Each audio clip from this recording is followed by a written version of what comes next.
Hello! Today, we're doing Exodus chapter 39, the priestly garments.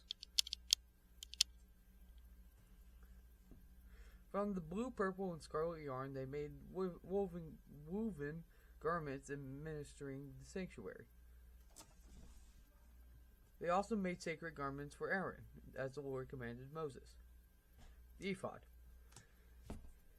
They made the ephod out of gold and of blue, purple, and scarlet yarn and finely twisted linen. They hammered out thin sheets of gold and cut strands to be worked into the blue, purple, and scarlet yarn and fine linen. The work of skilled hands. They made shoulder pieces for the ephod, which were attached to two of its corners, so that it could be fastened. A skillfully woven wristband was like it, and one piece.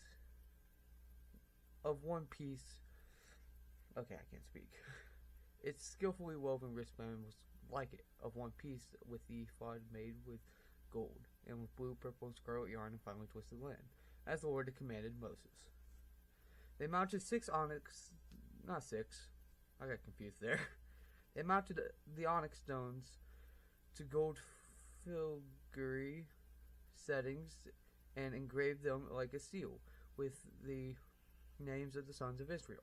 Then they fastened them to the shoulder pieces to the ephod and memorial stones for the sons of Israel, as the Lord had commanded Moses.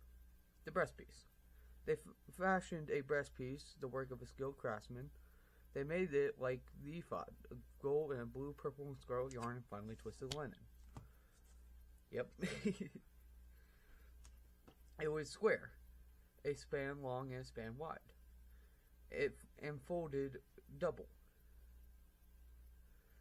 Then they mounted 4 rows of precious stones on it. The first row was carnelian, chrysolite, and beryl. The second row was turquoise, lapis lazuli, and emerald.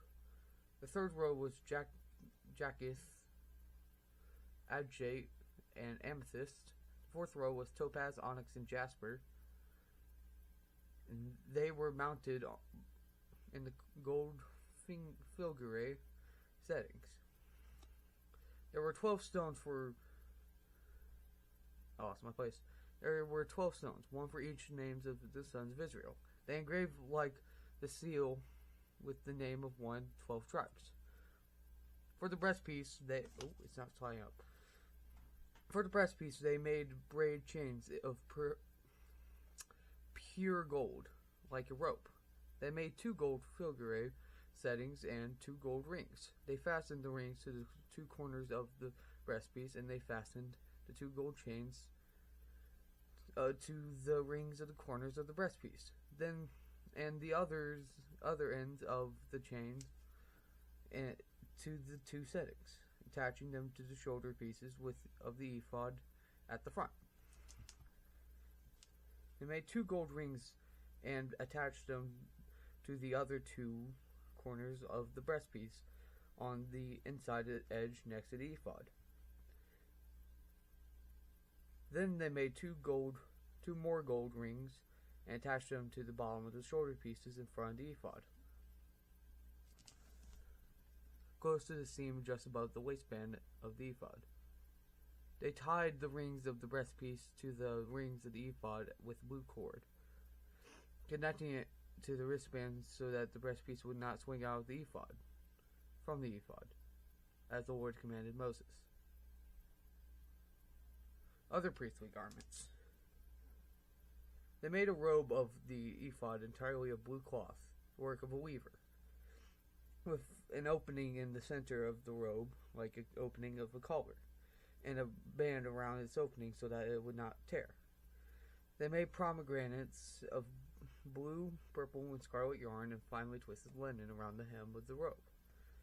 They made bells of pure gold and attached them around the hem between the pomegranates. The bells and pomegranates alternated around the hem of the robe to be worn for ministering, as the Lord commanded Moses. For Aaron and his sons, they made tunics of fine linen, the work of a weaver. And the turban of fine linen, the linen caps, and the undergarments of finely twisted linen. The sash was made of finely twisted linen and blue, purple, and scarlet yarn, the work of an embroiderer, as the Lord commanded Moses. They made a plate of the sacred emblem out of pure gold and engraved on it, like an inscription on a seal, "Holy to the Lord." Then they fastened a blue cord to it to attach it to the end of the turban, as the Lord commanded Moses. Moses inspects the tabernacle. So all the work of the tabernacle and tent of meeting was completed. The Israelites did everything just as the Lord commanded Moses. Then they brought the tabernacle to Moses, and the tent and all of its furnishings, and clamps, frames, crossbars, posts, and bases, the covering of ram skins dyed red and covering of another terrible leather, and the shield and curtain. The Ark of the Covenant Law with its poles and atonement cover, the table with all of its articles and bread of the presence, the pure gold lampstand with a row of lamps and all of its accessories, and olive oil for the light, the gold altar, the anointing oil, the fragrant incense, the curtain of the entrance of the tent, the bronze altar with the bronze grating, the poles and all of its utensils, the basin with its stand, the curtains with the courtyard with its posts and bases, and the curtain for the entrance of the courtyard, the ropes of tent pegs and for the courtyard, all the furnishings for the tabernacle, the tent meeting, and the woven garments worn for ministering the sanctuary, both the sacred garments of Aaron the priest and the garments for the sons who were serving as priests. The Israelites have done all the work that says the Lord has commanded Moses. Moses inspected the work and saw that they had done it just as the Lord has commanded. So Moses blessed them. Alright, if you like that, cool. I hope you guys have a great day, and I'll see you guys later. Bye-bye.